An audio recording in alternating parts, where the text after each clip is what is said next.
Hello, everybody. Average Gamer here. Welcome to, well, something I haven't done in a while, and this is a monthly roundup. This is where I talk about what happened last month, things that kind of stuck out a little bit in Mechwarrior Online, news announcements, all that stuff. I haven't done one in almost a year, so I thought it's about time I got off my lazy ass and did it again. Started getting into it and all that stuff. So we're going to go chronologically. It's not in order of importance. It's in order of what happened from the beginning of the month up until yesterday, the end of the month. So first things first. On the on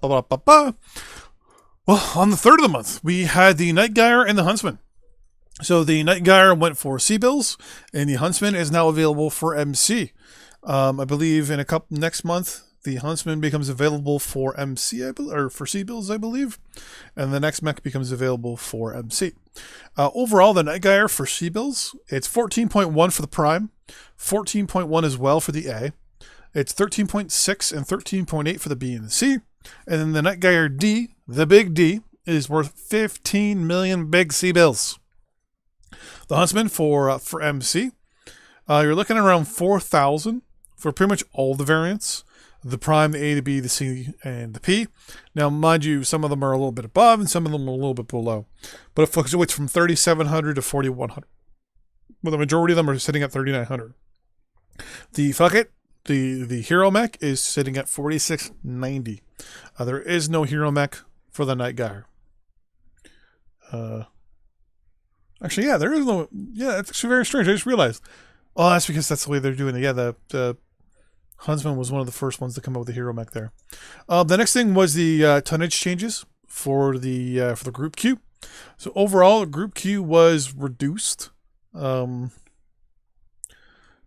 majority of stuff was reduced. Now, mind you, a lot of things were not changed, like the 12-man and 1 and 2-man groups. The limits were not changed. The 3-man groups, they bumped the limit down from 270 down to 255. The 4-man groups went from 340 down to 280.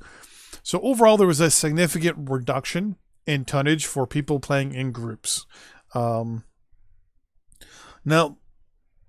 looking at the way my unit plays, it really has had an impact, because usually we would run, 2 heavies, 2 assaults in a 4-man at 340 tons.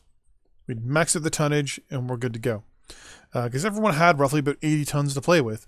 You'd have 1 or 2 people run 90-ton mechs, and then 2 people run 70-some-odd ton mechs. No big deal.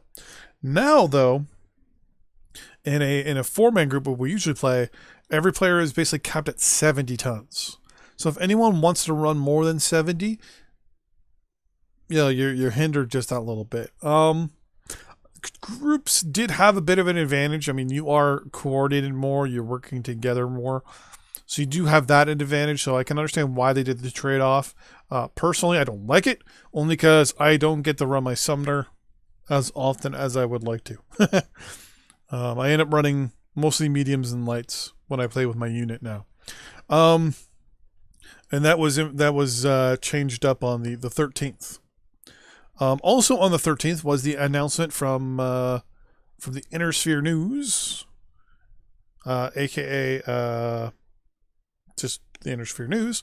There's gonna be some champion builds. So for the next round of championship changes, we got the Wolfhound, the Phoenix Hawk, the Warhammer, the Mauler, the Adder, the Nova, the Hellbringer, and the Kodiak. You'll notice that's 8 mechs, 4 Inner Sphere and 4 Clan. If we go into the select mech change option here, go to trial.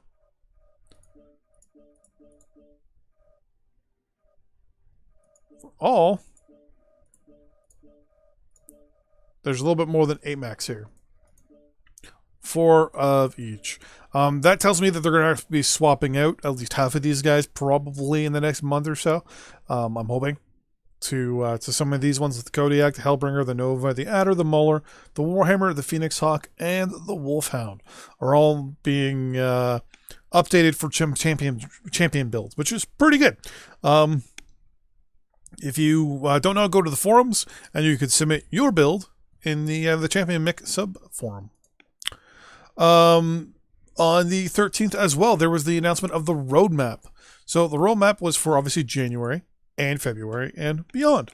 So for January, as you already know, there was the changes to the Clan XLs. There were some art fixes, new cockpit stuff. There was the new standalone client launcher, which I keep forgetting to use. There's new music in the home and faction play screens. Pretty good overall. There's obviously the Javelin was announced, which we're, well, going to get into as well. That was announced on the 18th of this month to be put on sale. Also was the announcement for, well, the timeline push. The timeline is being pushed up, which we will find out soon as to what that will hopefully entail in the next couple months.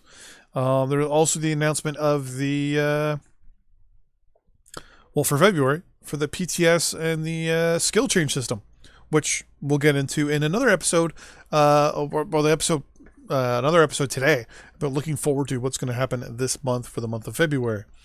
As I mentioned, the Javelin, the light mech for the Inner Sphere, has gone on sale for pre-order as of the 18th. So if you want to get up to that, pre-orders are available up until February 28th. So just so you can keep your heads up there.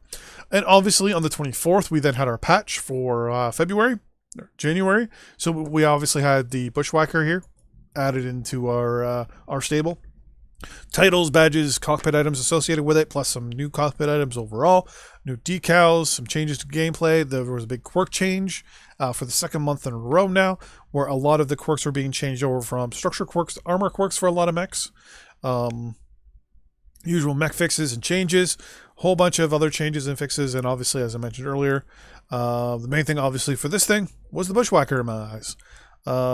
Killer mech, really good, fun, enjoyable.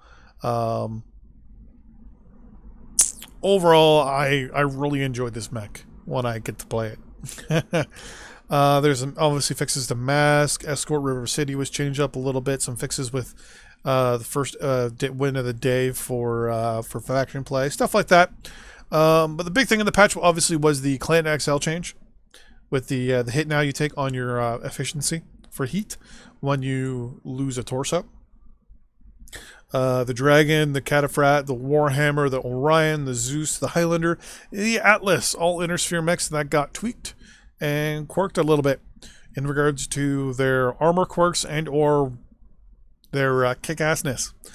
For clans, we had the Kit Fox, the Viper, the Shadowcat, the Hunchback 2C, the Huntsman, the Sumner, and the Orion 2C all got tweaked up a little bit, which was pretty good. We had the Year of the Rooster event, which is still going on right now. That was announced and done up and started on the 24th. There was also a sale that went with that. That's over, but me. No Guts, No Galaxy as well. Had a roundtable meeting with the faction warfare, we'll say, groups and peoples. I watched said roundtable, and I have to admit, didn't feel like anything really came out of it, except for a lot of ideas, and then we'll think about it and we'll look into it. Pretty much sums the whole thing up. Yeah, in the end, didn't feel like anything really came out. Today, or well, on Wednesday, there was the 3D modeling for the Javelin. If you're watching this post, you can go back to the Twitch on twitch.tv/Piranha Games and actually see their the live streams and the Twitch streams that they've done, and see certain mechs that were worked on. For example, in this case, the 3D mech artist is working on the Javelin. So that is all for this month roundup. We're going to also have an episode later today about what to look forward to for the month of February. See you guys next time. Bye-bye.